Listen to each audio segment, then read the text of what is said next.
नमस्कार साथियों, एवरग्रीन पाठशाला के YouTube चैनल पर आप सभी का स्वागत है। आज की क्लास में हम सुप्रीम कोर्ट के एक ऐतिहासिक निर्णय पर बात करने वाले हैं। सुप्रीम कोर्ट का ये निर्णय मासिक धर्म स्वच्छता से जुड़ा हुआ है, जैसा कि आपको बोर्ड पर दिखाई दे रहा है। सुप्रीम कोर्ट ने अपने निर्णय में कहा है कि मासिक धर्म स्वच्छता अब मौलिक अधिकार का भाग है। इस निर्णय पर बाद में हम बात करेंगे, उससे पहले थोड़ी बात हम मूल अधिकार पर कर लेते हैं। मूल अधिकार की बात करें तो भारतीय संविधान का भाग 3 और अनुच्छेद 12 से लेकर 35 तक, अनुच्छेद 12 से लेकर 35 तक, इनमें उल्लेख है मूल अधिकारों का। भारतीय संविधान के भाग 3 और अनुच्छेद 12 से लेकर 35 तक के बीच मौलिक अधिकारों का वर्णन है। जब भारतीय संविधान लागू हुआ था उस समय 7 प्रकार के मूल अधिकार थे और वर्तमान की बात करें तो 6 प्रकार के मूल अधिकार हैं। इनमें से कौन सा मूल अधिकार समाप्त कर दिया गया? तो एक संपत्ति का अधिकार था जिसे अब समाप्त किया जा चुका है।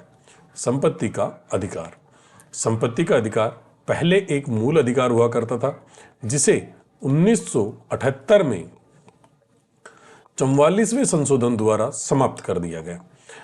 वर्तमान में संपत्ति का अधिकार विधिक अधिकार है। विधिक अधिकार, समझ गए? संपत्ति का जो अधिकार है वर्तमान में विधिक अधिकार है और इसे 1978 में मूल अधिकारों से समाप्त कर दिया गया था 44वें संविधान संशोधन द्वारा।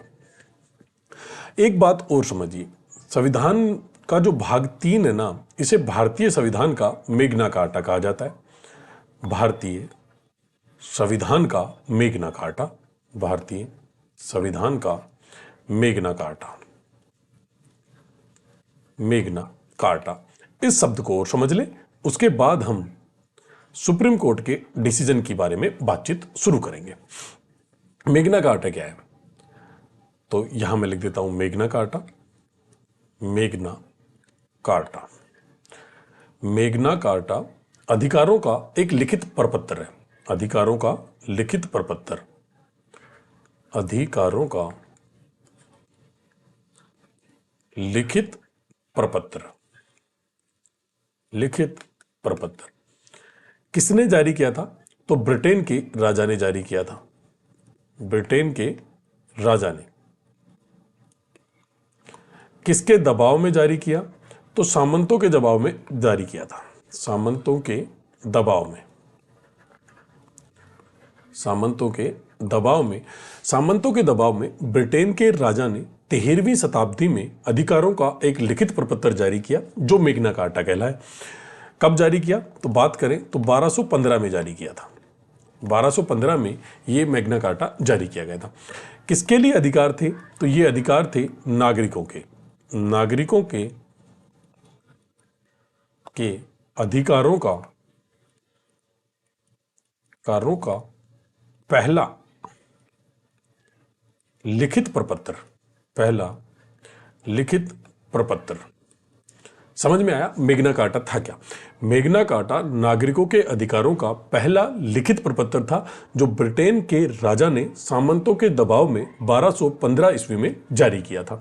इसलिए भारतीय संविधान का जो भाग 3 है उसमें भी भारतीय नागरिकों के लिए मूल अधिकार दिए गए हैं और वो लिखित है, इसलिए इसे भारतीय संविधान का मेग्ना कार्टा कहा जाता है। समझ गए कि भाग 3 को भारतीय संविधान का मेग्ना कार्टा क्यों कहा जाता है? क्योंकि अधिकारों का लिखित प्रपत्र था मेग्ना कार्टा जो नागरिकों को सबसे पहले ब्रिटेन के राजा द्वारा सामंतों के दबाव में जारी किया गया था और लिखित प्रपत्र था। ठीक है, इसलिए भाग 3 को भारतीय संविधान का मेग्ना कार्टा कहा जाता है। अब ये सारी चीजें हमने पढ़ ली। अब हम आ जाते हैं हमारे आज के टॉपिक पर, मासिक धर्म स्वच्छता अब मूल अधिकार। इसके बारे में हमारी बातें शुरू होंगी, तो सभी का ध्यान बोर्ड पे होना चाहिए। सबसे पहले तो ऊपर हम अपना टॉपिक डाल देते हैं, मासिक धर्म स्वच्छता। सुप्रीम कोर्ट ने यदि कोई निर्णय दिया है तो इसके ऊपर किसी ने याचिका दायर की होगी। तो मासिक धर्म स्वच्छता के लिए याचिका किसने दायर की, हम उसकी बात करते हैं। अगर हम याचिका की बात करें तो मध्य प्रदेश की एक सामाजिक कार्यकर्ता हैं जया ठाकुर। जया ठाकुर कहाँ की रहने वाली हैं? ये मध्य प्रदेश की रहने वाली हैं। और क्या है? एक सामाजिक कार्यकर्ता है, सामाजिक सोशल वर्कर है ना, सामाजिक कार्यकर्ता।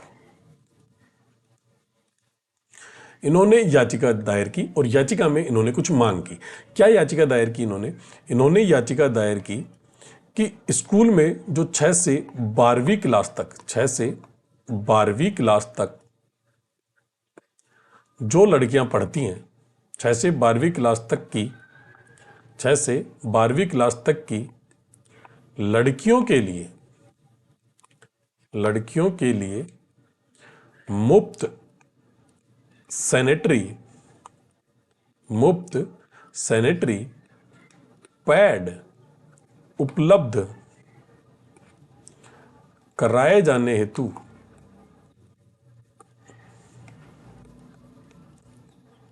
नीति बनाने की मांग की। समझ गए? मासिक धर्म स्वच्छता की जो याचिका दायर की थी वो जया ठाकुर जी ने की थी।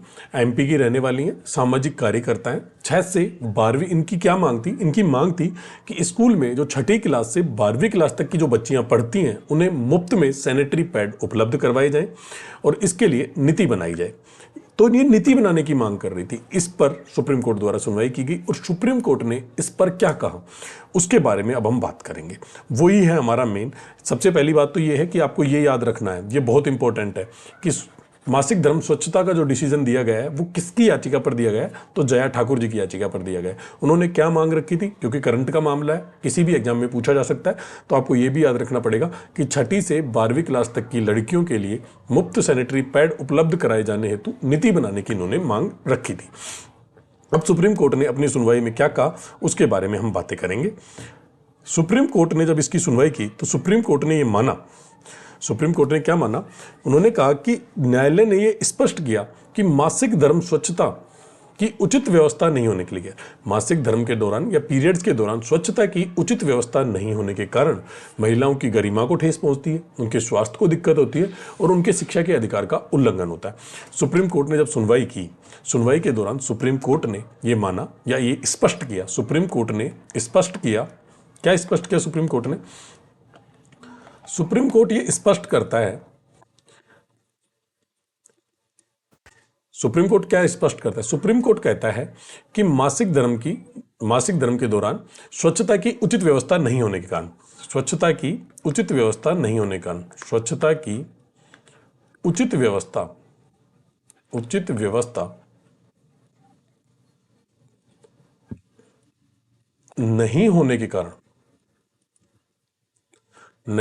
के कारण क्या क्या किस किस का उल्लंघन होता है?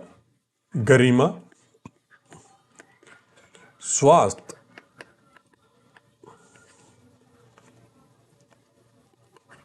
शिक्षा के अधिकार का उल्लंघन।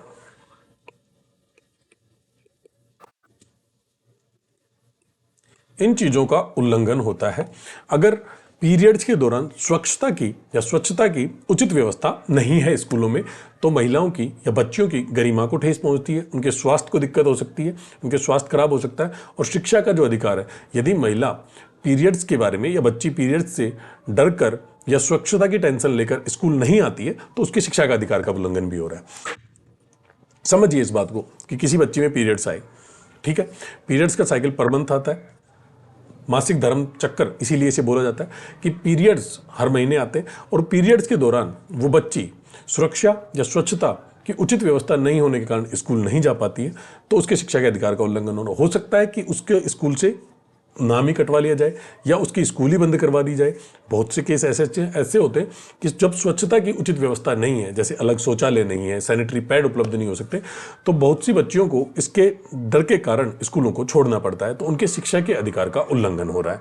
ये लैंगिक समानता के भी विपरीत है कि भाई लैंगिक समानता का मतलब क्या होता है? स्त्री और पुरुष सभी समान है या मेल और फीमेल समान है, लड़के और लड़कियां समान है, सभी को समान अधिकार प्राप्त होने चाहिए, लेकिन ये उनकी लैंगिक समानता के भी विपरीत है। तो सुप्रीम कोर्ट ने इस डिसीजन में ये कहा कि जो स्वच्छता की उचित व्यवस्था नहीं हो रही उसके कारण महिलाओं की गरिमा को ठेस पहुंचती है, अर्थात उनके अनुच्छेद 21 का उल्लंघन हो गया। ठीक है, लैंगिक समानता नहीं हो पा रही, लैंगिक समानता के विपरीत है। चलो अगला पेज ले लेते हैं, वहां आराम से मैं आपको डिटेल में समझाता हूं इस चीज को। सुप्रीम कोर्ट ये मानता है, फिर सुप्रीम कोर्ट कहता है कि सामाजिक और संरचनात्मक बाधाएं होने के कारण, सामाजिक और संरचनात्मक बाधाएं, कुछ तो सामाजिक हमारी भावनाएं या सामाजिक हमारी मानसिकता ऐसी है कि हम पीरियड्स को गलत मानते हैं, ठीक है। कुछ लोग पीरियड्स को गलत मानते हैं लेकिन ऐसा नहीं है, ठीक है। कुछ सामाजिक और संरचनात्मक बाधाओं में जैसे कि अलग टॉयलेट नहीं है या सैनिटरी पैड टाइम पर उपलब्ध नहीं हो पा रहे स्कूलों में, तो सामाजिक और संरचनात्मक बाधाओं के कारण महिलाओं की लैंगिक समानता, ये लैंगिक समानता के विपरीत होगा और शिक्षा के अधिकार की भी विपरीत है। अब कैसे विपरीत होगा कि जैसे किसी बच्चे में पीरियड्स आए और उस स्कूल में अलग शौचालय की व्यवस्था नहीं है और सैनिटरी पैड्स उपलब्ध नहीं है, तो आप अगर और कुछ नहीं माने तो 5 दिन वो स्कूल नहीं जा पाएंगे, ठीक है। मान लिया कि 5 दिन तक पीरियड्स चले तो 5 दिन तक वो बच्ची स्कूल नहीं जा पाएगी, तो उसके शिक्षा के अधिकार का उल्लंघन हो गया। लैंगिक समानता उसे नहीं मिली क्योंकि अलग टॉयलेट व्यवस्था नहीं थी। इस कारण से सुप्रीम कोर्ट ने कुछ डायरेक्शन दिए, कुछ आदेश दिए, उन सब के बारे में हम चर्चा करेंगे। सबसे पहले तो हम देखेंगे कि मासिक धर्म के दौरान स्वच्छता की उचित व्यवस्था नहीं होने के कारण कौन कौन से मूल अधिकार प्रभावित होते हैं या उनका उल्लंघन होता है। तो आप लिखें, स्वच्छता की उचित व्यवस्था नहीं होने पर मूल अधिकारों का उल्लंघन।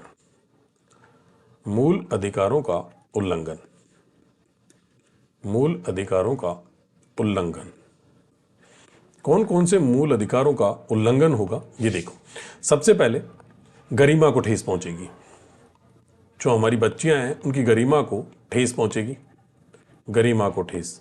तो अगर गरिमा को ठेस पहुंचती है मतलब अनुच्छेद 21 प्राण और दैहिक स्वतंत्रता, जो गरिमा के साथ जीवन जीने का अधिकार प्रदान करता है, उसका उल्लंघन हो गया है, अनुच्छेद 21 का उल्लंघन। इसके साथ साथ ये लैंगिक समानता की भी विपरीत है। तो लैंगिक समानता के विपरीत का मतलब, लैंगिक समानता के विपरीत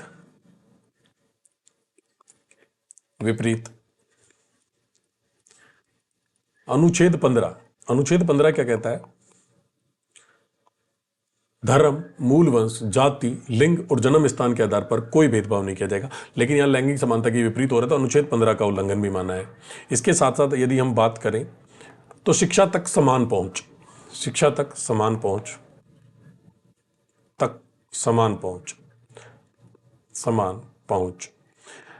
यदि स्कूलों में टॉयलेट नहीं है, मान के देखिए स्कूलों में टॉयलेट नहीं है और मुफ्त सैनिटरी पैड्स उपलब्ध नहीं करवाए जा रहे हैं, तो किसी बच्ची को यदि पीरियड आते हैं तो वो मान लीजिए कि 5 दिन तक स्कूल नहीं आ पाई, तो शिक्षा तक समान पहुंच कैसे होगी? नहीं हो पाई ना। लड़के तो पूरे 30 के 30 दिन स्कूल गए, जैसे कि 26 दिन स्कूल लगी महीने में या 25 दिन लगी, तो लेकिन महिलाओं या बच्चियों में 5 दिन पीरियड्स आ गए तो 20 दिन स्कूल जा पाई, तो शिक्षा तक समान पहुंच नहीं हो पाएगी। यह अनुच्छेद 14 का उल्लंघन है। विधि के समक्ष सभी समान होंगे या समानता का जो अधिकार है उसका उल्लंघन है। तो ये समानता के अधिकार का उल्लंघन।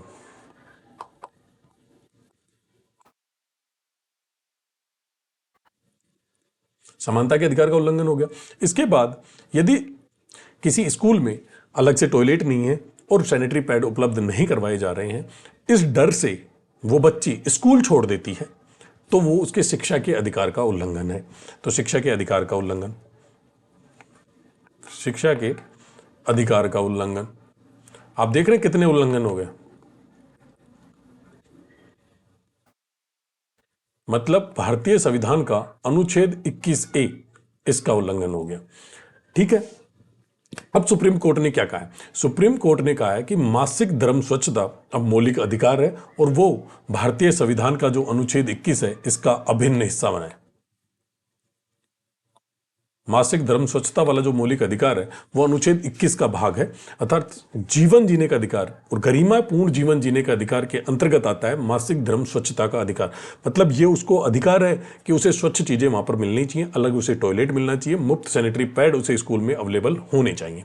इसके बाद सुप्रीम कोर्ट ने कुछ आदेश दिए। आदेश क्या दिए? सुप्रीम कोर्ट ने कहा कि स्कूलों में अलग शौचालय होगा या अलग टॉयलेट होगा, अलग शौचालय हो। दूसरा डिसीजन दिया कि मुफ्त सैनिटरी पैड उपलब्ध किए जाएं, मुफ्त सैनिटरी पैड उपलब्ध कराए जाएं। और समय सीमा कितनी दी है? इसके लिए सुप्रीम कोर्ट ने समय सीमा दी है 3 महीने, 3 माह। और सुप्रीम कोर्ट ने कहा है कि इसके जो इम्प्लीटेशन की जो निगरानी रखेगा ना, वो निगरानी स्वयं कोर्ट रखेगा।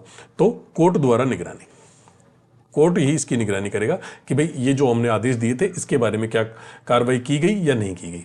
कोर्ट द्वारा निगरानी, कोर्ट द्वारा निगरानी। इसके साथ साथ सुप्रीम कोर्ट ने कहा, सुप्रीम कोर्ट ने एक बात कही कि अगर कोई बच्ची इसलिए स्कूल नहीं जा पा रही कि उसे पीरियड्स को बोझ समझा जाता है, यदि कोई बच्ची सिर्फ स्कूल इसलिए नहीं जा रही क्योंकि वो पीरियड्स को बोझ समझती है, तो इसमें बच्ची की गलती नहीं है, ये सिस्टम की गलती है। ठीक है, सुप्रीम कोर्ट ने कहा है कि यदि कोई बच्ची सिर्फ इसलिए स्कूल नहीं जा रही क्योंकि वो पीरियड्स को बोझ समझती है या पीरियड्स को बोझ समझा जाता है, ठीक है, पीरियड्स को बोझ समझती है, खुद समझ ले, क्योंकि वहां पर स्वच्छता की उचित व्यवस्था नहीं थी और अलग टॉयलेट नहीं थे, शुद्ध मुफ्त सैनिटरी पैड्स नहीं मिल पा रहे थे, या तो वो खुद उसको बोझ समझ ले या ऐसी धारणा बन जाए कि पीरियड्स को बोझ ही समझा जाए। तो इसमें बच्ची की गलती नहीं है, पूरे सिस्टम की गलती है। वो पूरा सिस्टम जो उसके आसपास बना हुआ है, उस सिस्टम की गलती है कि इस चीज को बोझ समझा जा रहा है। इसके बाद सुप्रीम कोर्ट ने क्या निर्देश दिए? सुप्रीम कोर्ट ने कुछ डायरेक्शन भी दिए। सुप्रीम कोर्ट ने डायरेक्शन दिए, सबसे पहला डायरेक्शन तो उन्होंने ये दिया कि मासिक धर्म के बारे में या पीरियड्स के बारे में, मासिक धर्म के बारे में फुसफुसाकर नहीं, खुलकर समझाना चाहिए, खुलकर समझाना चाहिए। यह पहला निर्देश दिया है सुप्रीम कोर्ट ने। और दूसरा निर्देश उन्होंने एनसीईआरटी व राज्य शिक्षा बोर्ड को दिए हैं। राज्य शिक्षा बोर्ड, दूसरा निर्देश दिया है इन्होंने इनको कि पाठ्यक्रम में मासिक धर्म सुधार को या मासिक धर्म स्वच्छता को जोड़ा जाए, मासिक धर्म स्वच्छता ऐड की जाए। निर्देश क्या दिए? निर्देश दिए कि सबसे पहले तो हमें धारणा को बदलना होगा। धारणा बदलने के लिए मासिक धर्म के बारे में हमें फुसफुसा करनी, पीरियड्स के बारे में ऐसे ही संकोची स्वभाव से नहीं पढ़ाना होगा, खुलकर हमें समझाना होगा कि पीरियड्स होते क्या हैं। ठीक है। दूसरा, उन्होंने एनसीईआरटी और राज्य शिक्षा बोर्ड को ये निर्देश दिए हैं कि आप अपने पाठ्यक्रम में पीरियड्स को शामिल करें, मासिक धर्म स्वच्छता वाला टॉपिक शामिल करें, ये उन्होंने निर्देश दिए। ये तो था पूरा का पूरा मासिक धर्म स्वच्छता पर सुप्रीम कोर्ट ने जो निर्देश दिए हैं वो। अब हम दो न्यूज कटिंग देखते हैं। ये रहा, menstrual hygiene a fundamental right, मतलब मासिक धर्म स्वच्छता एक मौलिक अधिकार। ठीक है। ऑर्डर क्या दिए हैं? सेपरेट टॉयलेट्स होंगे और free pads schools in 3 month. 3 महीने में स्कूल में अलग शौचालय का निर्माण हो जाना चाहिए और मुफ्त सैनिटरी पैड उपलब्ध करवाए जाने चाहिए, ये दिया है। इसके बाद एक दूसरी न्यूज कटिंग दिखाता हूं मैं आपको। ये देखिए, स्कूलों में लड़कियों को मुफ्त सैनिटरी पैड उपलब्ध कराएं सुप्रीम कोर्ट। अब इस न्यूज को हम पढ़ते हैं। ये देखो, यहाँ लिखा हुआ है, ये मैं अंडरलाइन करूंगा, उस चीज को देखना है। लड़कियों का मौलिक अधिकार, मासिक धर्म स्वास्थ्य लड़कियों का मौलिक अधिकार है, ये बात यहाँ कह दी गई। पहली बात तो, एक बात तो ये होगी कि मौलिक अधिकार बता दिया गया। अब हम आगे चलते हैं, आगे देखेंगे तो ये देखना, सभी राज्यों व केंद्र शासित प्रदेश को निर्देश दिया है कि वे लड़कियों को स्कूल में स्वच्छ और अलग टॉयलेट की सुविधा के साथ मुफ्त सैनिटरी पैड उपलब्ध कराएं। ठीक है। दोनों आदेश दे दिए गए। पहला तो क्या? पहला तो उन्होंने ये कहा कि मासिक धर्म स्वास्थ्य अब एक मूल अधिकार है। ये रहा, मैं इसको ब्रैकेट में बंद कर देता हूँ, ये बात आ गई। मासिक धर्म स्वास्थ्य लड़कियों का मौलिक अधिकार है। इसके बाद उन्होंने सभी राज्यों और केंद्र शासित प्रदेशों को निर्देश दिए। क्या निर्देश दिया? सभी राज्यों और केंद्र शासित प्रदेशों को निर्देश देते हुए उन्होंने कहा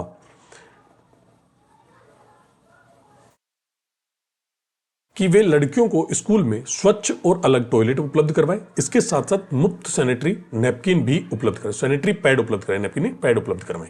ठीक है, ये दो बात हो गई। सुप्रीम कोर्ट का ये आदेश सभी सरकारी और निजी स्कूल पर लागू, ऐसा नहीं है केवल सरकारी स्कूल पर लागू हुआ, सरकारी और निजी दोनों स्कूलों पर लागू है। तो किस पर लागू है? सभी सरकारी और निजी स्कूलों पर लागू होगा। ये बात भी हमें ध्यान रखनी है। आदेश नहीं माना तो कार्रवाई होगी। अब देखो, इसको पढ़ो। कोर्ट ने कहा है कि अगर कोई स्कूल इस आदेश की पालना नहीं करेगा तो उसके खिलाफ कार्रवाई की जा सकती है, कि कार्रवाई भी हो सकती है। ऐसा नहीं है कि आप इस आदेश की पालना ना करो। इसके बाद मासिक धर्म स्वच्छता, यहाँ धर्म और आएगा, इसमें धर्म नहीं लिखा हुआ है। मासिक धर्म स्वच्छता का अधिकार संविधान के अनुच्छेद 21 के तहत अभिन्न हिस्सा है। ठीक है, ये सुप्रीम कोर्ट ने साफ साफ कह दिया है कि मासिक धर्म स्वच्छता का अधिकार संविधान के अनुच्छेद 21 के तहत जीने और निजता के अधिकार का अभिन्न हिस्सा है। ये लिखो, ये इंपॉर्टेंट लाइन है, आपको ध्यान रखनी है। क्या कह दिया है, ये यहां पे देख लो। कोर्ट ने कहा है कि मासिक धर्म स्वच्छता, वहां धर्म नहीं लिखा हुआ है, वो आप ऐड कर लेंगे। मासिक धर्म स्वच्छता का अधिकार संविधान के अनुच्छेद 21 के तहत निजता और जीने के अधिकार का अभिन्न हिस्सा है। ये सुप्रीम कोर्ट ने मान लिया है। तो आपको याद रखना है, अगर आपसे डायरेक्ट क्वेश्चन पूछ लिया जाए कि मासिक धर्म स्वच्छता कौन से अधिकार के तहत एक मौलिक अधिकार माना गया है, तो अनुच्छेद 21 के तहत माना गया है। दूसरा सवाल आपसे पूछा जा सकता है कि किसकी याचिका पर यह आदेश दिया गया, तो जया ठाकुर की याचिका पर दिया गया था। जया ठाकुर एमपी की एक सामाजिक कार्यकर्ता है। उनकी मांग क्या थी? उनकी मांग थी कि 6ठी क्लास से 12वीं क्लास तक में जो बच्चियां पढ़ रही हैं उन्हें स्कूलों में मुफ्त सैनिटरी पैड उपलब्ध कराए जाने हेतु नीति बनाई जाए। ये उनकी मांग थी, जिस पर उन्होंने याचिका दायर की थी। उस याचिका की सुनवाई में सुप्रीम कोर्ट ने यह माना कि भाई जो स्वच्छता है वो उसकी उचित व्यवस्था नहीं होने के कारण बच्चियों को लैंगिक समानता और शिक्षा के समान अवसर के विपरीत ये काम हो रहे हैं। दूसरा, गरिमा, स्वास्थ्य और शिक्षा के अधिकार का उल्लंघन हो रहा है। इस कारण उन्होंने मासिक धर्म स्वच्छता को अनुच्छेद 21 का अभिन्न हिस्सा बताया और स्कूलों में 3 माह के अंदर अलग टॉयलेट की व्यवस्था की जाए, मुफ्त सैनिटरी पैड उपलब्ध करवाए जाएं। सभी सरकारी और निजी स्कूलों पर यह आदेश लागू होगा। इसके साथ साथ यदि किसी ने इस बात को नहीं माना तो उसके खिलाफ कार्रवाई भी की जा सकती है, ये भी उन्होंने बताया। और इस जो आदेश है इसके ऊपर निगरानी करेगा सुप्रीम कोर्ट, मतलब कोर्ट के द्वारा इसके ऊपर निगरानी की जाएगी। ये पूरे की पूरी कहानी थी अब तक की जो हमने इसमें पढ़ी। यदि कोई चीज़ आपको अब भी समझ नहीं आई है तो आप मुझसे कमेंट बॉक्स में पूछ सकते हैं। आज की क्लास में इतना ही, फिर मिलते हैं अगली क्लास में। थैंक यू, धन्यवाद।